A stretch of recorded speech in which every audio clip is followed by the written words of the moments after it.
हलचल UP news में आपका स्वागत है। मैं लवकुश शर्मा। आइए देखते हैं इस वक्त की बड़ी खबर। एम्बुलेंस और कंटेनर ट्रक में आमने सामने हुई जोरदार भिड़ंत। एम्बुलेंस चालक की मौके पर हुई दर्दनाक मौत। सूचना पर पहुंची पुलिस ने शव को कब्जे में लेकर भेजा पोस्टमार्टम। खबर प्रयागराज जनपद के हंडिया कोतवाली क्षेत्र की है, जहां कंटेनर ट्रक और एम्बुलेंस की आमने सामने जोरदार भिड़ंत में एम्बुलेंस चालक की मौके पर ही दर्दनाक मौत हो गई। सूचना पर पहुंची पुलिस ने एम्बुलेंस चालक के शव को कब्जे में लेते हुए पोस्टमार्टम के लिए भेज दिया है। मिली जानकारी के अनुसार प्रयागराज से वाराणसी की ओर जा रही कंटेनर ट्रक HR55Y 6394 और वाराणसी से प्रयागराज की ओर आ रही एम्बुलेंस UP 70 JT 1480 में रसार गांव स्थित ब्रह्मदेव ढाबा के सामने आमने सामने जोरदार भिड़ंत हो गई, जिसमें एम्बुलेंस चालक की मौके पर ही दर्दनाक मौत हो गई। एम्बुलेंस चालक की पहचान मोनू साहू पुत्र लल्लू साहू निवासी नयापुरवा थाना करेली जनपद प्रयागराज के रूप में हुई, जिसकी उम्र लगभग 38 वर्ष बताई जा रही है, जो कि मांडा प्रयागराज से वाराणसी BHU मरीज लेकर गया हुआ था और वाराणसी BHU से मरीज को छोड़कर प्रयागराज के लिए वापस आ रहा था। तभी जैसे ही वह हंडिया कोतवाली क्षेत्र के रसार गांव के सामने स्थित ब्रह्मदेव ढाबा के पास पहुंचा था कि सामने से आ रही कंटेनर ट्रक में उसकी आमने सामने जोरदार भिड़ंत हो गई और वह दुर्घटना का शिकार हो गया, जिसमें एम्बुलेंस चालक मोनू साहू की मौके पर ही दर्दनाक मौत हो गई। सूचना पर मौके पर पहुंची हंडिया पुलिस ने शव को कब्जे में लेकर पोस्टमार्टम के लिए भेज दिया है। बता दें कि घटना से मौके पर अफरा तफरी का माहौल मचा रहा और राहगीरों और स्थानीय लोगों की भीड़ मौके पर जमा हो गई। मिला है आवास योजना का लाभ। हंडिया प्रयागराज। खबर प्रयागराज जनपद के हंडिया तहसील के अंतर्गत आने वाले धनुपुर विकासखंड क्षेत्र के बख्तियारा गांव की है, जहां बारिश के कारण गरीब का आशियाना भराकर गिर गया। गनीमत यह रही कि जिस समय घर गिरा उस समय कोई घर के अंदर नहीं था, नहीं तो बड़ा हादसा हो सकता था। बख्तियारा गांव निवासी पीड़िता सुनीता देवी पत्नी श्यामधर यादव ने बताया कि आज तक उन्हें आवास योजना का लाभ नहीं मिल पाया है, जिसके कारण वह कच्चे मकान में रहने को मजबूर हैं। वही बीती रात हुई बारिश में उनका आशियाना भी भरभरा कर गिर गया। पीड़िता ने बताया कि मकान नहीं होने के कारण उनकी बहुएं मायके में रहने को मजबूर हैं। आवास के लिए उन्होंने ग्राम प्रधान से कई बार कहा, लेकिन आज तक उन्हें आवास योजना का लाभ नहीं मिल पाया है। बता दें कि शासन के द्वारा 2022 तक सभी गरीब परिवार को पक्का आवास देने का वादा किया गया था, लेकिन आज भी ग्रामीण क्षेत्र में कई ऐसे गरीब परिवार हैं जो कि आवास योजना से वंचित रह गए हैं। सरकार के जिम्मेदार अधिकारी ही सरकार की मंशा पर पानी फेरते नजर आ रहे हैं, जिससे गरीब परिवार आज भी कच्चे मकान या झोपड़ी में रहने को मजबूर है। बारिश के कारण मकान गिरने की सूचना जब हल्का लेखपाल मलखान सिंह को दिया गया तो उन्होंने कहा कि आप फोटो खींचकर हमारे WhatsApp पर भेज दीजिए। हल्का लेखपाल के द्वारा जल्द ही गरीब परिवार को आवास दिलाने का आश्वासन दिया गया है। तहसील कौन सा है? हंडिया। ये मकान कब गिरा आपका? ये मकान रात में गिर पड़ा। कैसे गिरा? क्या पानी बरसत रहा, फट ऐसे गिर पड़ा। तो आपको रहने के लिए और आप हमारे घर नहीं है, हमारे घर में पतो रही नैहरे दोनों हैं।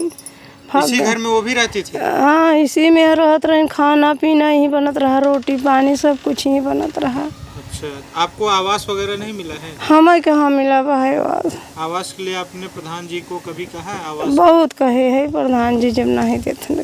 क्या बोले प्रधान जी? कि हम के प्रधान जी के चाहे कहाँ जब नाम आए तो देवे। अभी नाम नहीं आया? नहीं। कब से कह रहे हैं प्रधान जी से आवास के लिए? अरे चंजीत रहे तब के कहत है। मतलब पिछले प्रधान थे? हाँ। अभी आप सरकार से क्या गुहार लगाना चाहती हैं? सरकार से गुहार लगा, हमें एक आखे घर चाहता है। अच्छा, हमें कहाँ रह, हमारे दूसरे पर तो नाती नन लड़कियाँ लड़के नहीं है। घर न होने की वजह? हाँ, घर नहीं की वजह से नहीं है। कहती घर बनवाओ तब आई।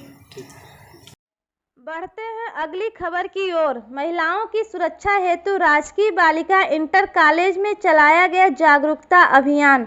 हंडिया प्रयागराज महिलाओं में आत्म सुरक्षा के प्रति जागरूकता फैलाने के लिए शासन की मंशा के अनुरूप चलाई जा रही मिशन शक्ति योजना को साकार करने के लिए शक्ति दीदी के तहत पूरे देश में लगातार महिलाओं एवं बालिकाओं को भी जागृत करने का सघन अभियान चलाया जा रहा है। इसी क्रम में कस्बा हंडिया में स्थित राजकीय बालिका इंटर कॉलेज के प्रांगण में महिला सशक्तिकरण एवं सुरक्षा संबंधित अभियान के तहत शक्ति दीदी कार्यक्रम का आयोजन किया गया। कार्यक्रम का आयोजन जूही सेवा संस्थान के मंडल अध्यक्ष जूही श्रीवास्तव के द्वारा किया गया। कार्यक्रम के मुख्य अतिथि anti crime anti corruption team के राष्ट्रीय अध्यक्ष अवधेश निषाद रहे, जहां पर उनका उपस्थित लोगों द्वारा माला पहनाकर जोरदार अभिनंदन किया गया। कार्यक्रम के दौरान विद्यालय की बालिकाओं को जागरूक करने के लिए हंडिया थाना से एसआई रिजवान, अस्करी महिला कांस्टेबल रंजू यादव एवं पूनम यादव ने अपना विशेष योगदान दिया। साथ ही साथ उपस्थित अध्यापिकाओं एवं बालिकाओं को 112, 1076, 181, 1090 के बारे में विस्तार रूप से जानकारी दी गई। कार्यक्रम की अध्यक्षता anti crime anti corruption team के गंगा पार अध्यक्ष रत्नेश जायसवाल द्वारा किया गया। एंटी क्राइम एंटी करप्शन हंडिया इकाई के अध्यक्ष सचिन सोनी द्वारा उपस्थित सभी लोगों के प्रति आभार जताया गया। साथ ही साथ सभी का स्वागत भी किया गया। इस दौरान उत्कृष्ट प्रदर्शन करने वाले कोमल निषाद, मानसी निषाद, अनामिका निषाद, शिल्पा निषाद को जूही सेवा संगठन द्वारा सम्मानित किया। जागरूकता अभियान के दौरान राजकीय बालिका इंटर कॉलेज की 3 छात्राओं को मिशन शक्ति के तहत चयनित करने के उपरांत उन्हें सम्मानित किया गया, जिसमें तनु विश्वकर्मा, शिवांगी पटेल, फरीन को प्रमाण पत्र दिया गया। इस मौके पर अरुण केसरवानी, गंगापार उपाध्यक्ष दीपू सोनी, नगर उपाध्यक्ष हंडिया राहुल सोनी, सदस्य प्रधानाचार्य कुसुम देवी समेत कॉलेज की शिक्षिकाएं, छात्राएं एवं एंटी क्राइम एंटी करप्शन की पूरी टीम मौजूद रही। जो जी मिशन शक्ति के तहत तो आप सभी लोग मिशन दीदी को कारगर कर रही हैं, योगी आदित्यनाथ के सपनों को पूरा कर रही हैं, क्या कहेंगे आज के कार्यक्रम को लेकर? पहले मैं योगी आदित्यनाथ जी महाराज जी, जो हमारी सरकार और नारी शक्ति मिशन पे जो अभियान इन्होंने लागू किया है, मैं उनका तहे दिल से धन्यवाद देना चाहूँगी कि आप हमारी सुरक्षा के लिए और हमारी बेटियों बच्चों की सुरक्षा के लिए जो आपने अभियान चलाया है, ये बहुत ही अच्छा है। इससे हमारी महिलाएं बहुत ही सेफ हैं और आपके शासन प्रशासन के तहत जो भी घटनाएं घटित हो रही हैं, हमारे इसमें पुलिस वाले पूरा सपोर्ट कर रहे हैं और एक फ़ोन पे वो तुरंत पहुंच के उसका हल निकालने की प्रक्रिया शुरू कर दी है। तो इस तरह से मैं अधिकतर थाने पे जाती हूँ, ऐसे केस आते रहते हैं और महिलाएं अपनी समस्या बताती हैं और थाने वाले सुन के उसका हल निकालते हैं। तो मैं पुलिस वालों को भी बहुत बहुत धन्यवाद देना चाहूँगी कि सरकार हो तो ऐसी हो जिससे हम लोगों को सुरक्षा प्रदान करिए और हम लोग आगे बढ़ने के लिए कुछ भी नया सोचें, जिससे हम आगे बढ़ के कुछ अच्छा कर सकें और हमारे आने वाली पीढ़ी भी इसी रास्ते पे चले। ऐसी हम लोगों की सोच है, ऐसी हम लोग की भावना है मन में और ऐसे ही हम लोग हर कॉलेज में आए दिन हम लोग का टारगेट है कि हम लोग 25 कॉलेज 1 महीने में कवर करें। इसके लिए हम लोग डेली कोई ना कोई कॉलेज में कार्यक्रम लगाए हुए हैं और इसी तरह हम लोगों का कार्यक्रम चल रहा है। मैम, आप बच्चियों की मुखिया हैं और आज आपके यहाँ कॉलेज में भी ये कार्यक्रम आयोजित किया गया और आपने भी बच्चों को प्रोत्साहित किया है।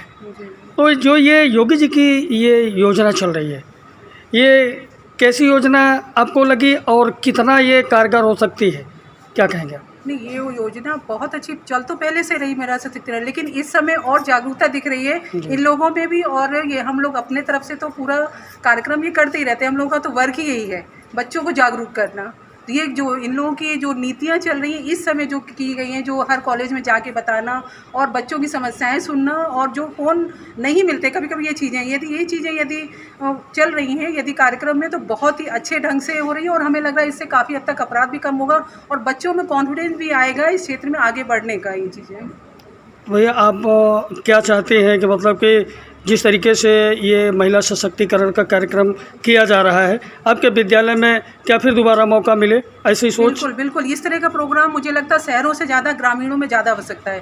ग्रामीण के बच्चों में वो कॉन्फिडेंस नहीं है जो होना चाहिए। यदि इस तरह के प्रोग्राम हमें लग रहा है साल में 2 या 3 बार होते रहेंगे, बच्चों में बार बार वो कॉन्फिडेंस एक बढ़ेगा, और बढ़ेगा तो बच्चे अपनी समस्याएं सामने रख पाएंगे और खुले दिल से हो सकता है थाने में भी जाएँ या घर में बच्चों को अपने माँ बाप को भी शेयर कर सकें इस चीज़ को। तो ये इस हिसाब से देखा जाए, बच्चों को यदि जिस हिसाब से नंबर बताए गए, रटवा दिए गए, तो बच्चों में ये कॉन्फिडेंस, मेन हमारा मकसद है बच्चों में कॉन्फिडेंस लाना और लगे कि उनकी पुलिस उनके साथ है। जो एक डर की भावना है वो चीज़ें खत्म हो जाएंगी सामने आने से लोगों की। जी। बढ़ते हैं अगली खबर की ओर। परिषदीय विद्यालय में शिक्षा चौपाल का हुआ आयोजन। हंडिया प्रयागराज शासन की मंशा के अनुरूप परिषदीय विद्यालयों में शिक्षा प्राप्त कर रहे नैनिहालों के उज्जवल भविष्य को और बेहतर बनाने के लिए चलाई जा रही है निपुण भारत योजना को सफल बनाने के लिए खंड शिक्षा अधिकारी प्रदीप कुमार सिंह के निर्देशन में विकास खंड हंडिया के परिषदीय सिविलियन विद्यालय कनकपुर में शिक्षा चौपाल कार्यक्रम का आयोजन किया गया। कार्यक्रम के मुख्य अतिथि खंड शिक्षा अधिकारी प्रदीप कुमार सिंह रहे, जहां पर उनका विद्यालय परिवार द्वारा माला पहनाकर जोरदार अभिनंदन किया गया। कार्यक्रम में और रोचकता बढ़ाने के लिए प्राथमिक एवं उच्च प्राथमिक परिषदीय विद्यालयों की अध्यापिकाओं एवं बच्चों ने बढ़ चढ़कर प्रतिभाग किया। कार्यक्रम के दौरान काफी संख्या में महिला पुरुष अभिभावकों ने अपनी उपस्थिति दर्ज कराई। मैडम जी, आप लोगों के विद्यालय में बच्चों को जो शिक्षा दी जा रही है, मुख्यमंत्री योगी आदित्यनाथ जी का एक सपना है कि कक्षा 1 से 3 के बच्चों को पहले निपुण बनाया जाए, तो उसमें कितनी सहभागिता है आप लोग, क्या कहेंगे आप? मेरा नाम माधवी कमर है, मैं सिविलियन विद्यालय कनकपुर में कार्यरत हूँ।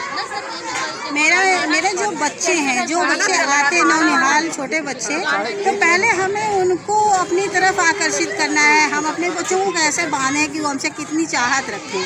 अगर बच्चा हमसे मिलजुल जाएगा, हमसे घुल मिल जाएगा, तो हमें उसको सिखाना बहुत आसान हो जाता है। हम उनको पढ़ाई किताब से नहीं, पहले हम उनको परिवेश की चीज़ों से उनको शुरू करते हैं, उनको सिखाते हैं। हम पढ़ाते नहीं हैं, हम सिर्फ उनको सिखाते हैं। और सीखते सीखते सीखते सीखते बच्चा इस स्तर पे पहुंच जाता है तो उसको किताब से भी लगाव हो जाता है। वो गणित में जोड़ घटाना गुणा भाग तक कक्षा 2 में जो भी 1 पास करके बच्चे आए हैं, आप उनका टेस्ट ले लीजिए तो वो जोड़ घटाना गुणा भाग में हिंदी से कहीं ज़्यादा बच्चे निकलेंगे।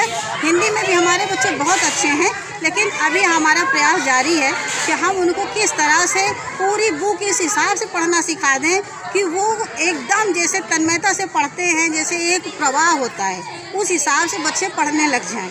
और यह हमारी बहुत बड़ी उपलब्धि है कि हम योगी जी का धन्यवाद करेंगे कि योगी जी ने इस हिसाब से मॉड्यूल को बनाया है कि हम लोग उस पर चल रहे हैं, हम लोग उस पर काम जो कर रहे हैं, तो हमको उसमें काम करने में भी आसानी होती है। और प्लस जो बच्चे हमारी तरफ जो झुकाव उनका, जो लगाव उनका है, उससे हम बहुत खुश होते हैं कि हमारा बच्चा ना तो कठिनाई का अनुभव कर रहा है और ना हमसे दूरी उसकी बने, बल्कि वो एक एक करके हमारी तरफ आकर्षित होता है और वो खुद चाहता है कि हम मैडम जी के पास जाकर सीखें। और हम उन बच्चों को इस तरह से प्रेरित करते हैं कि हमें ये नहीं पता चलता कि हम स्कूल में हैं, हमें ये पता चलता है कि ये हमारा बच्चा है, जो हमें 6 घंटे के लिए बच्चे मिले हैं, वो हमारे अपने बच्चे हैं। हम उनके साथ इस तरह से मेहनत करते हैं कि वो बच्चा हमारा अपना बच्चा है। और इस हिसाब से हम उनके साथ जो मेहनत करते हैं, वो मेहनत रंग लाई है।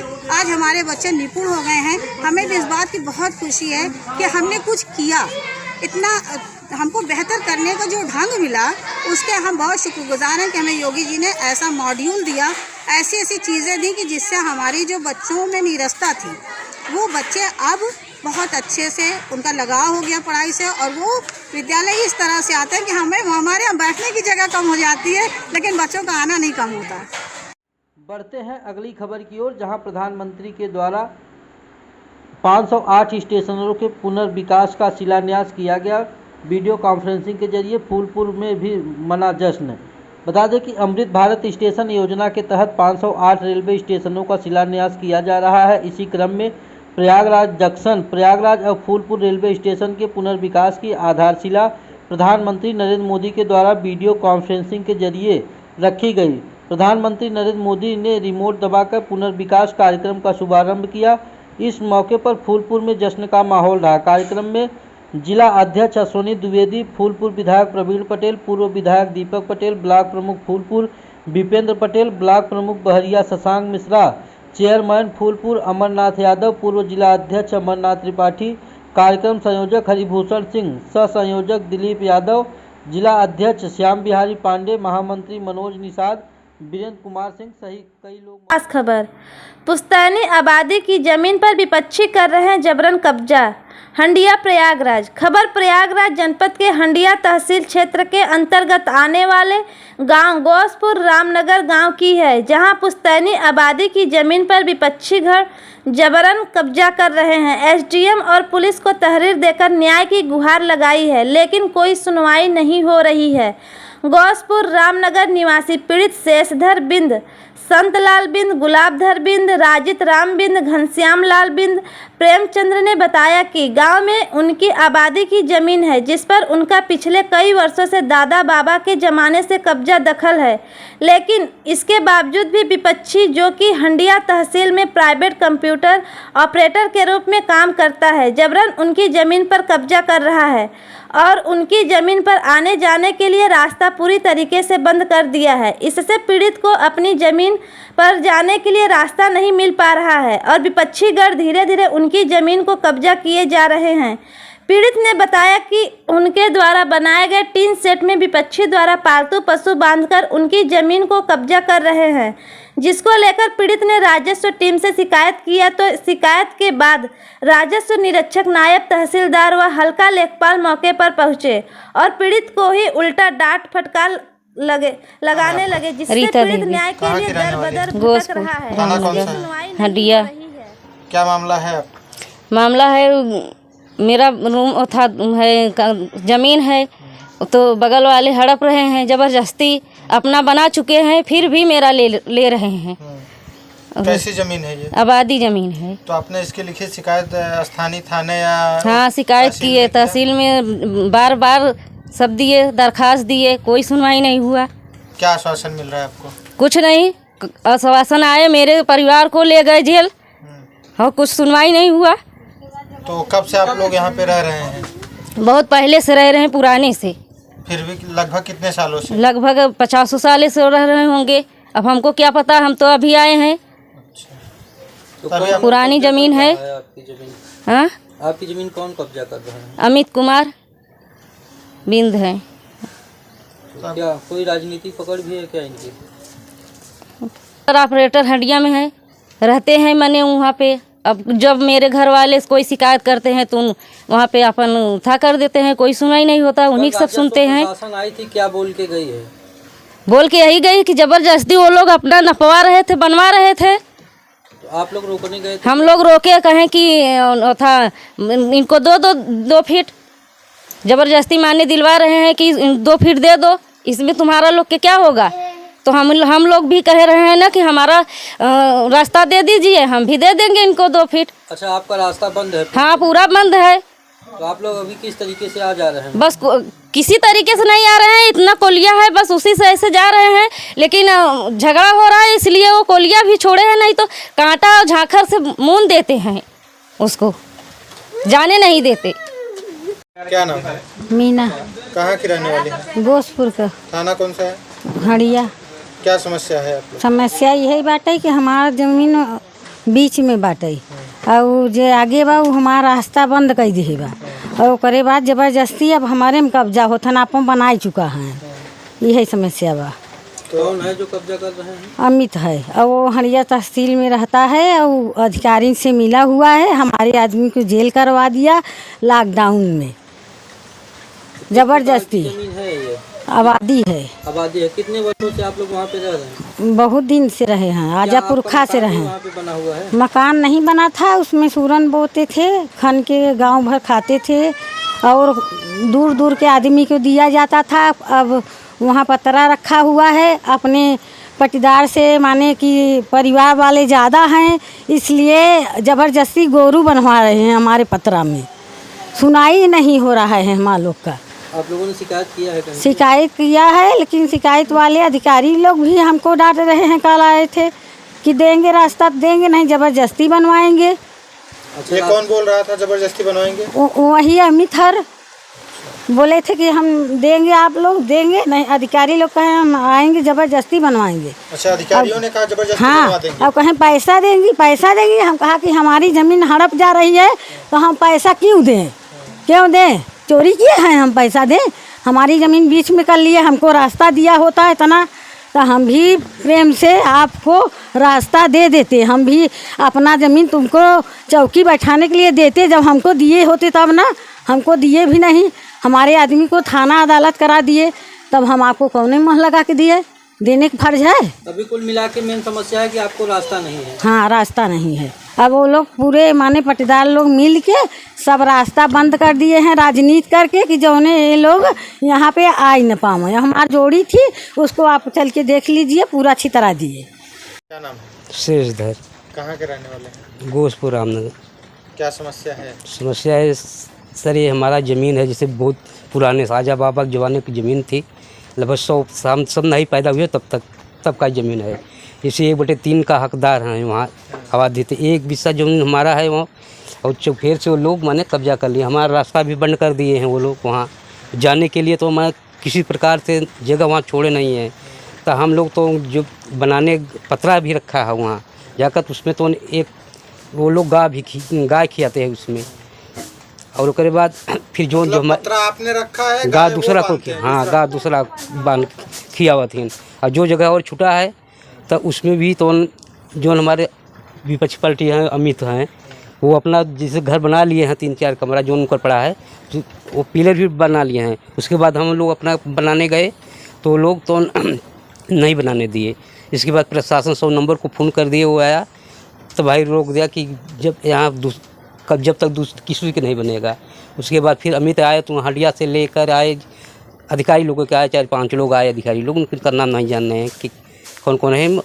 कानो गो लेखपाल लोग, कई लोग आए, 4-5 लोग आए, तो लोग ज़मीन हमसे कहने लगे कि भाई उनके सीढ़ी बनाने के लिए 2 हाथ हमारी ज़मीन दे दो, जो हमारा ज़मीन छुट्टी है।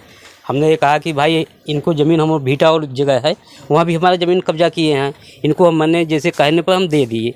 तब भी जब एक हैंड पाइप गाड़ने लगे तो एक बीता ज़मीन छोड़ के गाड़ने, जब गाड़ लिए तो फिर हमारा ज़मीन वहाँ फिर ज़बरदस्ती कब्जा कर लिए।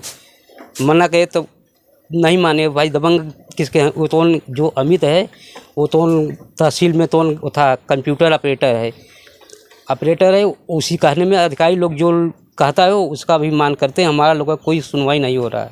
मतलब राजस्व की जो टीम है वो आपके विपक्षी के सुनती है, आपकी नहीं सुनती? हमारी लोगों को कुछ बात नहीं सुनी जाती। जो वो जो कहता है वो भी तो उसका बात सुनाई दे रहा, हमारे लोगों को कुछ नहीं सुनाई दे रहा है। तभी आप क्या चाहते हैं?